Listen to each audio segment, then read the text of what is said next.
Bom dia, amados irmãos e irmãs, graça e paz, que Deus abençoe a todos e todas aqui nesta manhã de quinta-feira. Queria compartilhar com os irmãos uma palavra que está em 1 Coríntios, capítulo 2. Nós vamos ler a partir do versículo 6 até o versículo 10. 1 Coríntios, capítulo 2, do 6 ao 10.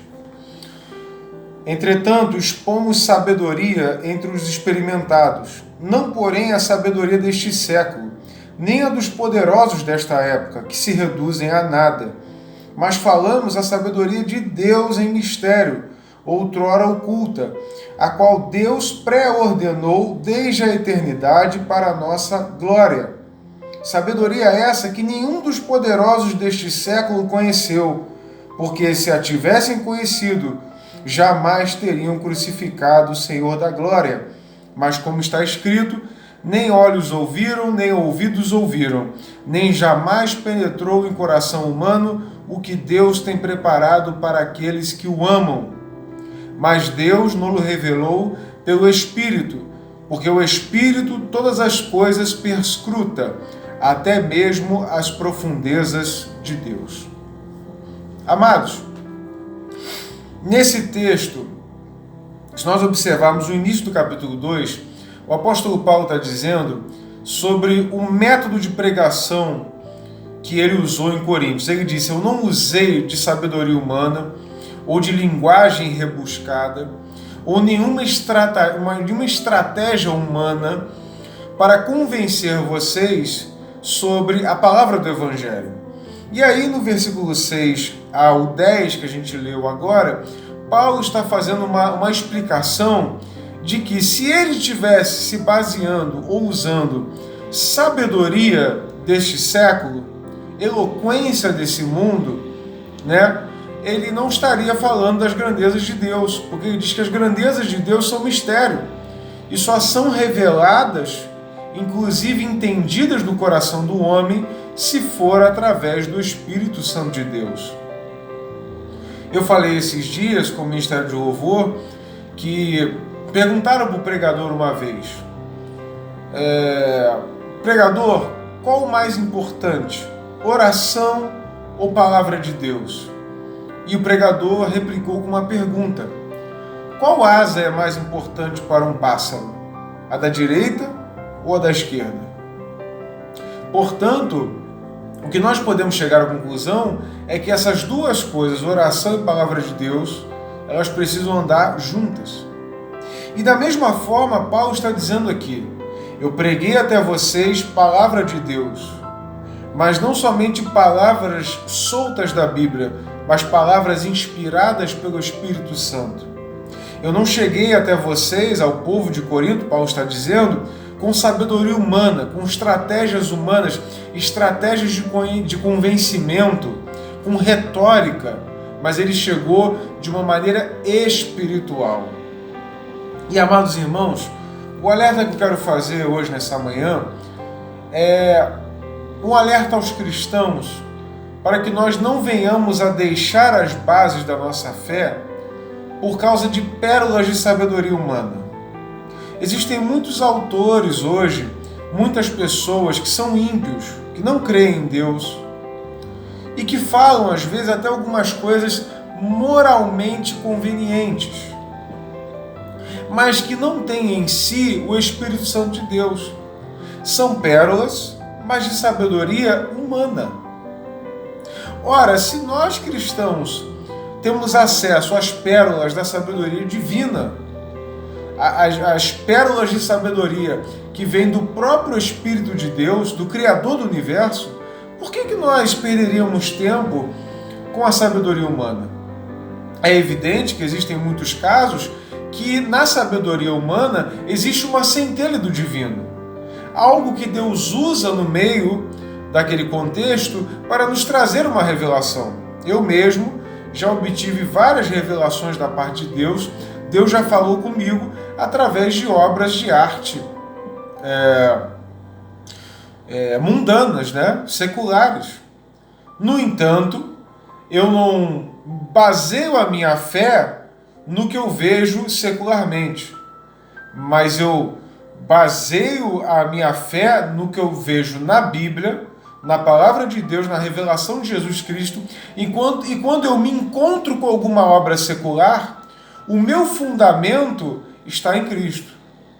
E eu observo aquela obra, seja um filme, seja um livro, seja um estudo, mas eu observo aquela obra pelas lentes da fé em Cristo Jesus. E não o contrário.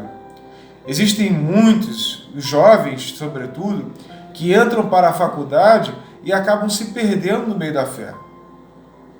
Acabam subvertendo a sua fé. Acabam adaptando a sua fé ao mundo, e isso é igual a abandonar a própria fé. Por quê? Porque eles observam o mundo e a Deus através das lentes do que é secular e do que é mundano. Mas nós temos que fazer o contrário. Nós temos que observar o secular pelas lentes do divino. Nós temos que observar o mundo pelas lentes do Espírito Santo. Paulo está dizendo aqui: eu não prego baseando-me em retórica e sabedoria humana. Sabe por que Paulo não fazia isso? Porque Paulo entendia que a conversão é espiritual. A palavra diz que o Espírito convence o homem do pecado, da justiça e do juízo. Não somos nós que convencemos. O Espírito pode até nos usar, mas não é obra nossa. Não é obra das nossas estratégias. Não é obra da nossa retórica, mas é obra do Espírito Santo. Do nosso coração para o coração do outro, pelo Espírito Santo de Deus. Eu quero encorajar os irmãos e irmãs que estão me assistindo nessa manhã, para que nós venhamos a trocar, mudar de visão. Não vamos mais observar Deus através das lentes do mundo, mas vamos observar o mundo através das lentes de Deus. A palavra diz que nós temos a mente de Cristo. Quando nós somos transformados pelo Espírito Santo, nós passamos a enxergar a vida de forma espiritual e não de forma carnal. Se nós lermos um pouco mais à frente, em 1 Coríntios, no capítulo 3, Paulo vai dizer assim: eu precisei dar leite a vocês. Não pude dar alimento sólido, porque vocês não podem suportar alimento sólido. Eu não pude dar nada que fosse consistente, porque vocês não suportam. E aí ele cita as dissensões que havia no meio do povo de Corinto. E ele diz, uns dizem que são de Paulo, outros dizem que são de Apolo. Ele diz, essas coisas só revelam a imaturidade e a carnalidade que existe dentro de vocês.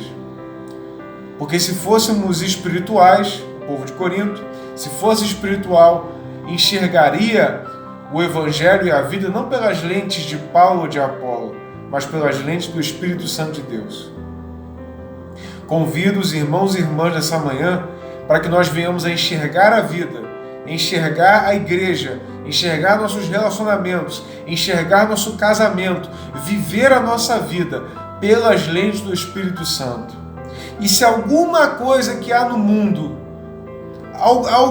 alguma centelha divina que nós possamos pensar e aplicar na nossa vida pela revelação do Espírito, façamos isso. Mas que nós não venhamos a inverter. Se nós temos a lente do Espírito Santo, não vamos mais buscar entender o mundo através da lente de mundanos, que não conhecem a Deus e que não têm esperança na glória divina como nós temos. Permaneçamos firmes naquilo que nós aprendemos, no Evangelho que nos foi pregado, o Evangelho de nosso Senhor Jesus Cristo, revelado na Bíblia, na Palavra de Deus, para que nós possamos permanecer em comunhão com Deus, em comunhão com nossos irmãos, em unidade do Espírito, para que nenhum de nós venha dizer sou de Paulo, sou de Apolo. Não, somos de Cristo. E se nós enxergamos o mundo pelas lentes do Espírito Santo de Deus, nós não criamos dissensões entre nós. Que a unidade possa reinar nos nossos corações e que nós possamos promover o reino de Deus para os ímpios e a unidade entre nós, irmãos. Que Deus te abençoe nessa manhã, que você tenha um excelente dia e um excelente fim de semana na presença do nosso Deus. Deus te abençoe.